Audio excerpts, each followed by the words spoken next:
Salut tout le monde, c'est Jacob Racine, l'aventurier préféré de l'URLS de la Gaspésie et des îles. Fait que là, comme ça, toi, t'es tanné de te geler l'hiver. Puis là, tu t'es dit, hey, je suis tanné de me geler l'hiver. Ben, ça tombe bien, parce qu'aujourd'hui, on jase vêtements. Et je vais t'expliquer tout ce qu'il faut que tu saches pour plus te geler l'hiver.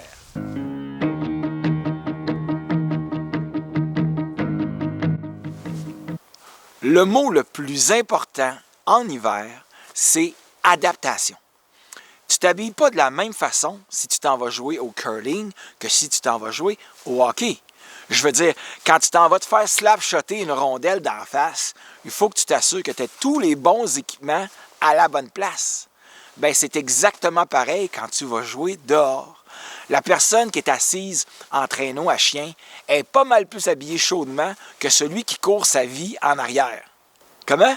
Toi, t'aimes ça faire du traîneau à chien? OK. Ouais, d'accord. Donc, en plein air, il y a deux grandes familles d'activités. Il y a les activités statiques, comme la pêche sur la glace, puis il y a les activités dynamiques, comme le ski de fond. Plus ton activité est intense, moins tu as besoin de couches de vêtements. Plus tu es immobile, plus tu as besoin d'isolant. Mais on se souvient dans l'autre capsule, tu as beau avoir la quantité de vêtements que tu veux, si tu ne bouges pas, tu ne crées pas de chaleur. Pour ceux et celles qui ne bougent pas beaucoup et qui ont souvent froid aux mains et aux pieds, je te donne 3 petits trucs. Premièrement, en dessous de tes gants, mets-toi des petits gants de polar. Ça fait en sorte que tu n'as jamais les mains à l'air, puis si tu manipules des choses qui sont froides, tu ne te gèles pas les mains. C'est pas assez? J'ai quelque chose pour toi. Les hot pads. Tu as sûrement déjà vu ça. Ça, tu déchires l'enveloppe, tu mets ça dans tes gants, dans tes mitaines, ça crée de la chaleur. Si tu as froid aux pieds, eh bien, il en existe aussi pour les pieds. Bon, là, tu as tout essayé puis il n'y a rien qui marche, c'est ça? Hein? Ou peut-être que tu fais du syndrome de Raynaud. Eh bien là, pour toi, j'ai la solution ultime. Les gants chauffants! T'appuies là-dessus, il y a une pile intégrée, ça chauffe pour vrai. Ça peut durer jusqu'à 8 heures, c'est complètement magique. Le plus beau là-dedans, ils font des bas qui marchent de la même façon. Le corps humain perd sa chaleur de 2 façons principalement. D'abord, par radiation. Ce que ça veut dire, c'est que c'est ton corps qui est dans un environnement qui est froid, genre le Québec en général. C'est là que tes vêtements rentrent en ligne de compte. L'autre façon que notre corps perd sa chaleur, c'est par évaporation. Autrement dit, ta transpiration. Quand tu fais une activité dynamique et que tu es trop habillé, tu commences à être mouillé. Et en hiver, l'humidité, c'est le pire ennemi. D'ailleurs, hésite surtout pas... Comment? Oh non. Oh non, je veux pas que tu me racontes ta sortie de traîneau à chien. Je suis sûr que tu as trippé, là, mais là, j'ai pas le temps, OK? OK. Bon, on parlait de transpiration, OK? Dès que tu commences à avoir chaud et à transpirer, il faut surtout pas que tu hésites à dézipper puis à ventiler. Puis là, écoute-moi bien, parce que je vais le répéter juste 2 fois. Quand tu commences à transpirer, c'est le temps de dézipper. Quand tu commences à transpirer, c'est le temps de dézipper. Oh yeah! Comment? Ah non, tu vas pas me sortir ton histoire de si tu rouvres ton manteau, tu vas pogner la grippe, là. On n'est plus dans les années 50. On le sait très bien là, que la grippe, c'est un virus puis que ça n'a rien à voir avec le fret. Hein?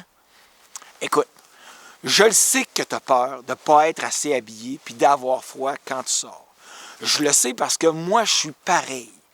Ce que je veux que tu comprennes, c'est que tu dois avoir assez de couches pour avoir des choix.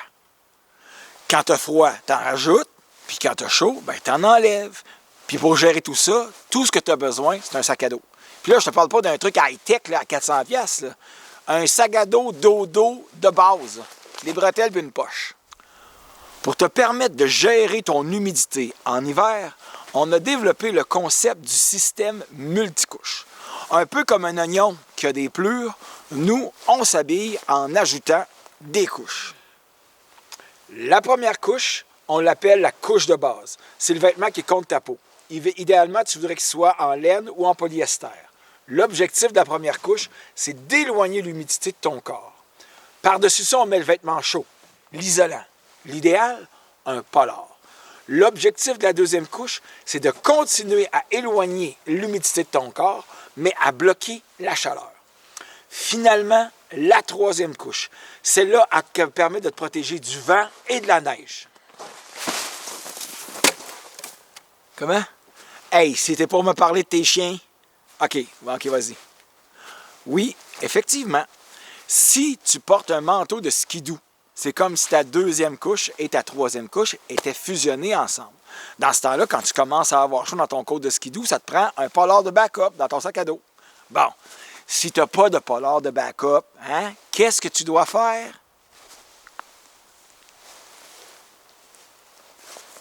C'est ça. Puis c'est la même affaire. Si tu as froid aux pieds, c'est probablement parce que tes bas sont humides. Mets des bas secs, puis tu vas avoir chaud aux pieds tout de suite. Dans la prochaine capsule, on va jaser de sécurité et de préparation pour une sortie en plein air. Fait que, envoie dehors, habille-toi, puis gigote.